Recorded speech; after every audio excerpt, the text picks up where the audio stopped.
Se você acha que estar endividado é coisa de pobre, está completamente enganado. Até os países mais ricos do mundo estão devendo. Mas a pergunta que realmente importa é: devendo para quem? Neste vídeo, você vai descobrir por que até a Alemanha, a Suíça, o Catar e os próprios Estados Unidos, a maior potência econômica do planeta, vivem endividados. E o mais louco, isso não é sinal de crise, é parte do sistema. Sim, o sistema foi criado para manter todo mundo no vermelho, inclusive você. E no final do vídeo, eu vou te contar qual o verdadeiro objetivo oculto por trás desse modelo de dívida perpétua. Uma informação que pode transformar a sua visão sobre dinheiro e te dar vantagem no jogo financeiro. Mas só quem ouvir até o fim vai entender. Agora, escuta essa. Pense antes e não gaste para depois pensar. Essa frase simples de um inscrito, o Lúcio Souza, é praticamente um tapa na cara da lógica econômica moderna. Porque o que governos do mundo inteiro fazem é exatamente o contrário. Eles gastam primeiro e pensam depois. E o resultado é o que vemos hoje: trilhões de dólares em dívidas, orçamentos furados, inflação disfarçada e impostos crescendo pelas bordas. Mas calma, isso não é um erro, é um mecanismo. A grande verdade é que a dívida pública não é só uma questão de números. Ela é uma ferramenta de controle. E a elite que entende isso, joga o jogo da riqueza em outro nível. Sabe aquele ditado: quem deve, teme? Pois é, aqui é o contrário. Quem empresta é que manda. E quando um país inteiro vira devedor, você pode imaginar quem está realmente no controle. A questão é, por que um governo que pode simplesmente imprimir dinheiro, decide pegar dinheiro emprestado? Parece loucura, né? Mas é aí que mora a mágica do sistema. Vamos voltar um pouco. Desde que o padrão ouro foi abandonado, o dinheiro deixou de ser algo escasso, limitado, baseado em lastro. Virou papel com assinatura de confiança. E confiança, meu amigo, pode ser manipulada por bancos centrais, por políticos e, principalmente, por quem está nos bastidores. A dívida virou uma engrenagem. Ela movimenta a máquina de juros. Ela gera dependência. Ela obriga o Estado a continuar se endividando para pagar dívidas antigas. É o famoso rolar a dívida. E você, cidadão comum, é quem banca essa brincadeira, pagando mais imposto, aceitando menos retorno, se afundando em golpes emocionais de consumo. E aí vem a maior ironia. Nos ensinam desde pequenos a não dever ninguém, mas vivemos em países que devem trilhões. Nos culpam pelo CPF sujo, enquanto o governo está tecnicamente negativado há décadas. Mas tem uma coisa que pouca gente percebe: existe uma vantagem estratégica nisso tudo, e quem entende essa engrenagem pode usá-la ao seu favor. Não para dever, mas para lucrar. Existe um tipo de dívida que enriquece. Existe um tipo de sistema que permite escapar dessa prisão. E no final desse vídeo, eu vou revelar onde está essa brecha. Uma informação escondida atrás de relatórios, jargões técnicos e estatísticas manipuladas. Se você sair agora, vai continuar achando que dívida é coisa de desorganizado. Mas se ficar, vai entender por que as maiores fortunas do mundo prosperam dentro da dívida, enquanto te vendem a ideia de que o certo é pagar tudo à vista. Aqui é o canal Provérbios da Riqueza. E se tem uma coisa que a gente faz aqui, é desmascarar o sistema e mostrar os códigos ocultos da liberdade financeira. Agora vamos começar de verdade. Quem são os donos da dívida dos países? E como isso afeta diretamente o seu bolso, mesmo que você nunca tenha feito um empréstimo sequer? Se prepare, a resposta vai te surpreender. E talvez mudar o rumo da sua vida financeira. A maioria das pessoas vive acreditando que dívida é sinônimo de descontrole. E na vida pessoal, muitas vezes é. Mas e quando o endividado é um país inteiro, inclusive um país rico? A pergunta é: por quê? E para quem? É aqui que entra o ponto central. A dívida nacional não é um erro, é parte do funcionamento do sistema. E para entender isso, você precisa antes saber o que é, de fato, essa tal de dívida nacional. Ela é o total que o governo federal deve, seja para investidores, instituições financeiras, bancos, ou até para outros países. É o que a gente chama de dívida pública, ou dívida soberana. É diferente das dívidas de empresas, ou dos estados da federação. Estamos falando da dívida da União. E aqui vai o choque. Essa dívida é, muitas vezes, proposital. É uma estratégia. Governos, assim como pessoas, gastam mais do que arrecadam, e para cobrir esse buraco, pegam dinheiro emprestado.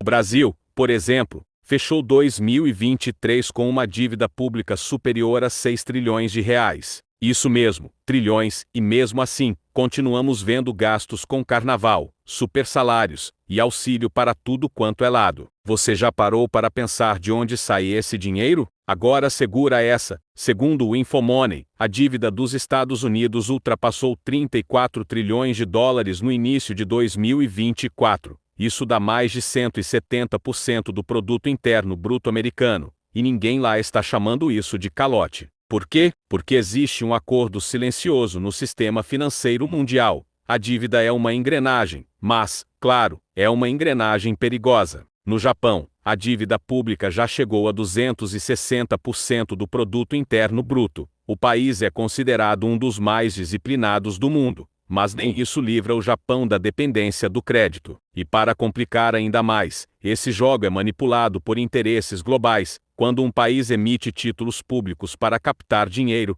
ele está basicamente dizendo para o mercado: confia em mim, eu vou te pagar de volta com juros. E quem compra esses títulos? Bancos, fundos de pensão, investidores estrangeiros, e até você, se tiver um tesouro direto na carteira. Sim, sem saber, você pode estar financiando o governo. Agora pensa comigo, se todo mundo deve, quem é o verdadeiro credor? Quem lucra com essa dívida global? Essa é uma pergunta que a maioria dos canais evita, mas aqui no Provérbios da Riqueza, a gente vai direto no ponto. O sistema da dívida funciona como uma máquina de juros compostos ao contrário. É como se os governos estivessem presos em uma roleta que nunca para de girar, e o pior, eles mesmos construíram essa roleta. E se o Brasil não refinanciasse sua dívida, ou seja, não pegasse mais dinheiro emprestado, não teria como pagar nem metade dos compromissos do ano. É como viver pagando o mínimo da fatura do cartão. Uma hora o limite estoura. Mas aí vem o ponto curioso. Porque os países simplesmente não imprimem mais dinheiro? Eles até podem, mas isso tem um preço altíssimo: inflação. A história está cheia de exemplos. Na Venezuela, o governo começou a imprimir dinheiro para cobrir gastos e o resultado foi um caos. A moeda perdeu o valor. O povo perdeu o poder de compra, e a confiança no sistema foi destruída. A mesma coisa aconteceu na Alemanha pós-guerra e no Zimbábue nos anos 2000. Imprimir dinheiro não gera riqueza, só espalha o que já existe em mais papel. E aí entra o dilema: imprimir ou se endividar? Entre dois venenos, os governos escolhem o que dói menos no curto prazo: a dívida. Mas essa escolha tem consequências de longo prazo. Afinal, quanto mais um país se endivida, mais ele depende dos juros. E quanto mais altos os juros, mais difícil é crescer. É um ciclo que, para muitos, parece impossível de sair. E é por isso que você precisa entender: a dívida não é só uma questão contábil, é uma questão de soberania. Governos que devem demais, têm pouca margem de manobra. Ficam nas mãos do mercado, nas mãos de agências de risco, nas mãos do Fundo Monetário Internacional. Agora, imagina isso na sua vida pessoal. Você tem um salário de 5.000, mas gasta 6. Para cobrir, você faz um empréstimo. No mês seguinte, os juros aumentam,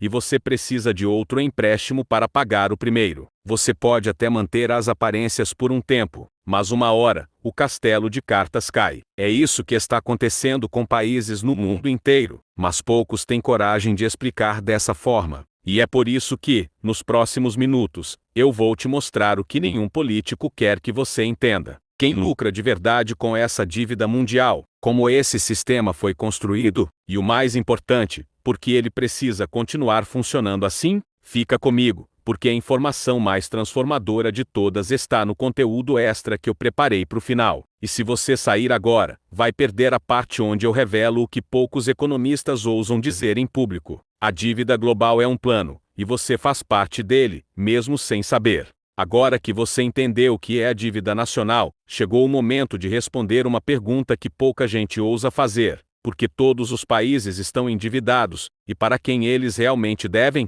Essa é uma daquelas perguntas que parece simples, mas que revela uma realidade oculta, desconfortável e, ao mesmo tempo, extremamente reveladora. E sim, Eu vou te provar com dados, exemplos reais e fatos confirmados, que a resposta é muito mais estranha do que parece. Primeiro, vamos aos motivos mais comuns e visíveis. O mais citado é o chamado déficit orçamentário, ou seja, o governo arrecada menos do que gasta, a diferença precisa vir de algum lugar. Resultado: o país pega dinheiro emprestado. No Brasil, por exemplo, em 2023, o governo fechou o ano com um rombo de 230 bilhões de reais nas contas públicas, segundo dados oficiais do Tesouro Nacional. Nos Estados Unidos, a realidade é ainda mais brutal. A dívida pública americana já ultrapassou a marca de 34 trilhões de dólares em 2024. Isso mesmo, trilhões. E se você não sabe nem como imaginar esse número, basta pensar que são cerca de 100 mil dólares para cada americano. Mas calma que tem mais.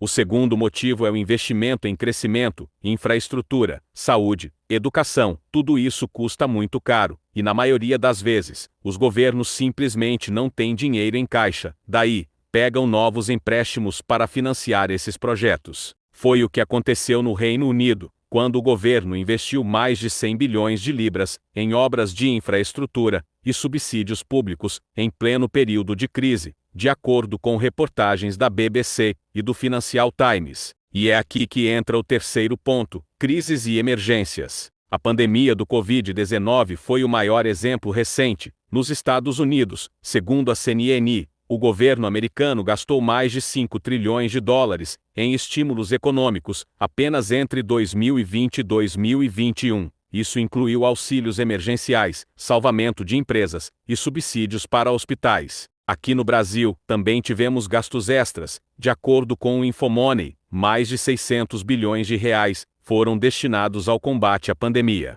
O quarto motivo é ainda mais curioso. Os países pegam novos empréstimos para pagar dívidas antigas. Isso mesmo, eles rolam a dívida, como se você usasse o limite do seu cartão para pagar o boleto do cartão do mês anterior. E o quinto motivo é o mais obscuro: controle econômico. Governos podem usar a dívida como uma ferramenta para controlar a inflação, os juros e a própria moeda. Em alguns casos, aumentar a dívida interna pode ajudar o Banco Central a conter o superaquecimento da economia. Agora, preste muita atenção nesse ponto. Tudo isso tem um preço, e quem paga, quase sempre, é o cidadão comum, como eu e você. E você pode estar se perguntando: mas para quem exatamente os países devem tanto dinheiro? Essa resposta vem logo, mas antes, deixa eu te mostrar o tamanho do problema. Segundo o Fundo Monetário Internacional, em 2023, a dívida global ultrapassou 305 trilhões de dólares. Isso significa que o planeta deve mais do que produz em um ano inteiro. O Produto Interno Bruto, PIB, mundial gira em torno de 100 trilhões. Ou seja, se todo mundo resolvesse pagar suas dívidas ao mesmo tempo, o dinheiro não seria suficiente. Agora pense comigo: como é possível que todos os países devam dinheiro, se todo o dinheiro já está circulando dentro dos países? A resposta está nos bastidores do sistema financeiro, nos bancos centrais, nos grandes fundos soberanos, nos investidores privados, e sim, nas instituições que controlam os títulos da dívida. O Brasil, por exemplo, deve para 3 tipos de credores. 1. O mercado interno, bancos, fundos de investimento, fundos de pensão, empresas, e até mesmo pessoas físicas como eu e você, através do Tesouro Direto. 2. Instituições estrangeiras, como o Fundo Monetário Internacional e o Banco Mundial. 3. Investidores internacionais, através de títulos emitidos em dólar. E é aqui que muita gente se engana. A maior parte da dívida brasileira está nas mãos do próprio mercado interno. Segundo o Banco Central, mais de 90% da nossa dívida é interna. Ou seja, não é que o Brasil esteja devendo para um inimigo externo ou um vilão invisível. O problema é muito mais complexo. E é por isso que nos próximos minutos eu vou te mostrar exatamente quem lucra com a existência dessa dívida, quais são os mecanismos que alimentam esse ciclo, e por que você deveria olhar para isso com mais atenção do que nunca. Inclusive, se você quer entender como proteger o seu dinheiro dessa engrenagem, e até lucrar com ela, tem um curso no QR Code na tela, e o link está na descrição. Mas fica tranquilo, que o foco aqui é te entregar o conhecimento primeiro. Agora me escuta, se você sair desse vídeo agora, vai perder a parte mais importante. O próximo bloco é o mais revelador de todos, e se você tem algum dinheiro investido, ou está construindo seu patrimônio, você precisa saber quem está do outro lado da mesa. Nos próximos minutos, vamos explorar os bastidores de quem empresta dinheiro para os países, e por que isso é tão lucrativo para alguns, e tão destrutivo para outros. Porque sim, o que os países devem, de alguma forma, também sai do seu suor.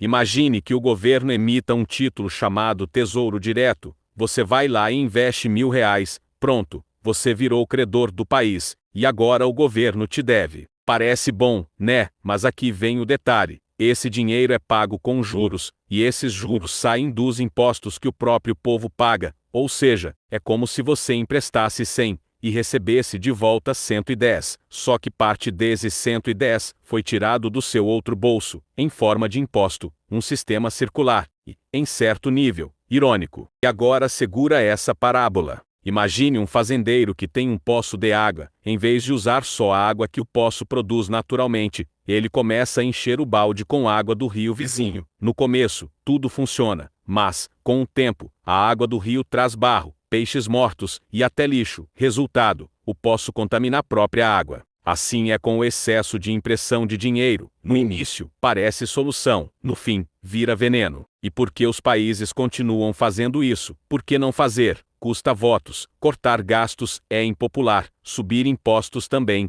O caminho mais fácil, mas mais perigoso, é rolar a dívida, empurrar com a barriga e imprimir moeda. O problema não é só a dívida, o problema é quem paga ela. E quem paga, meu amigo, é sempre o elo mais fraco da corrente. A dívida é como o fogo, nas mãos certas, aquece, impulsiona e protege, mas nas mãos erradas, consome, destrói e corrói tudo ao redor. Os países descobriram que o endividamento, quando usado com sabedoria, pode ser uma arma silenciosa de poder. E a chave está justamente nisso, entender como os governos usam a dívida como ferramenta, não como armadilha. Emitir dívida, por exemplo, permite que um país estimule a economia, sem precisar de aumento imediato de impostos. Ele joga dinheiro no mercado ao emitir títulos, o que pode impulsionar o consumo, criar empregos e evitar recessões. Ao mesmo tempo, ao aumentar os juros desses mesmos títulos, o governo consegue absorver o excesso de dinheiro da economia para segurar a inflação. Parece mágica, mas é pura engenharia financeira.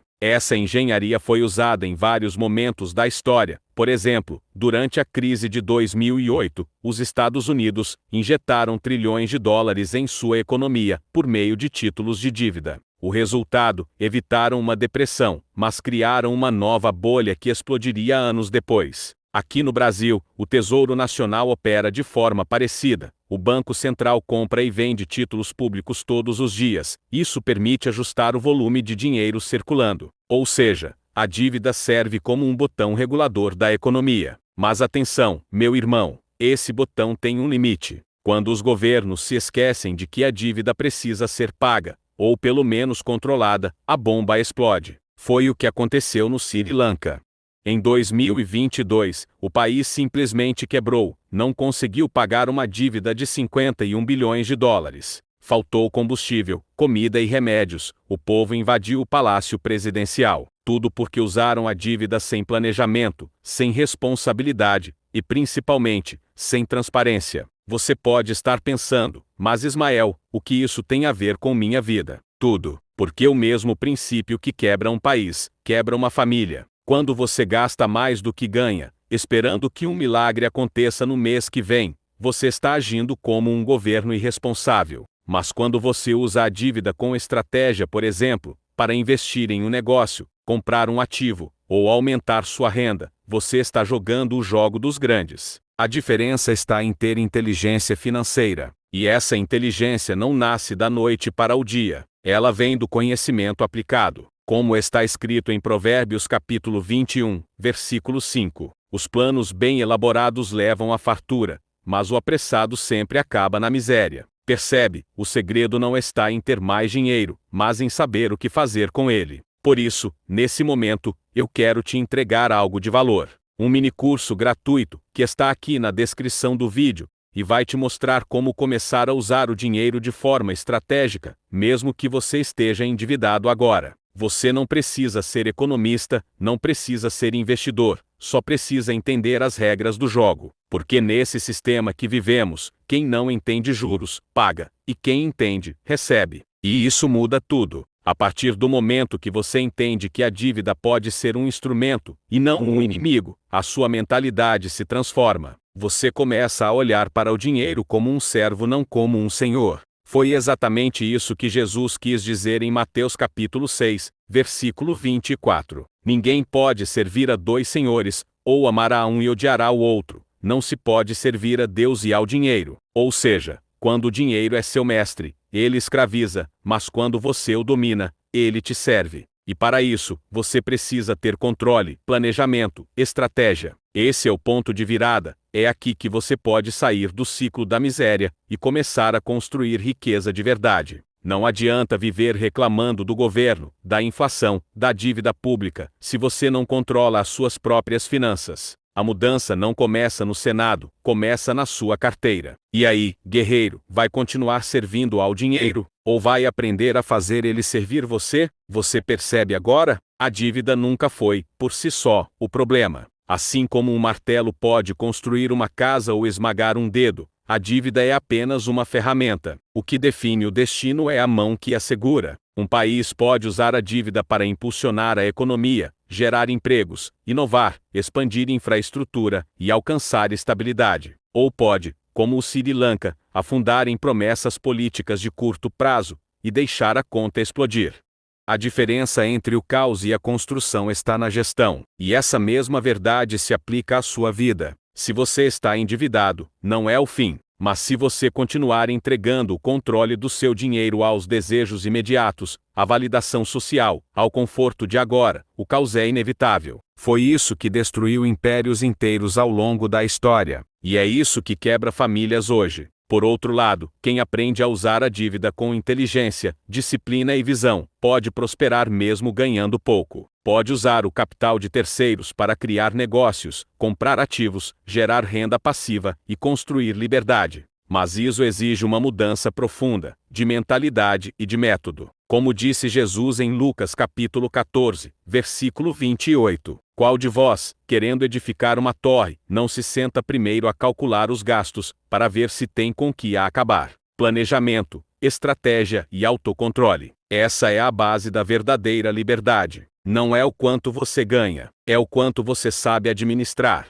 O segredo está em transformar a dívida em alavanca, e não em armadilha. É saber que seu maior inimigo não é o banco, nem o governo. É a falta de visão de longo prazo. É gastar hoje como se o amanhã nunca chegasse. Por isso, se você quer realmente mudar sua vida, precisa entender: a educação financeira não é opcional. Ela é questão de sobrevivência no mundo em que vivemos. Quem ignora isso, está construindo a própria prisão com as próprias mãos. Mas quem aplica isso, constrói liberdade, segurança e um legado. A escolha é sua. Agora, deixa eu te deixar com uma reflexão final. Se a falta de controle é o verdadeiro vilão, então o que, exatamente, está controlando suas decisões hoje? É o medo? A pressa? A comparação com os outros? Ou é a clareza de quem você quer se tornar nos próximos 10 anos? Porque é essa resposta que vai definir se você será mais um na multidão, ou alguém que aprendeu o código por trás da liberdade. E se você quiser entender mais profundamente como usar o dinheiro para conquistar sua independência,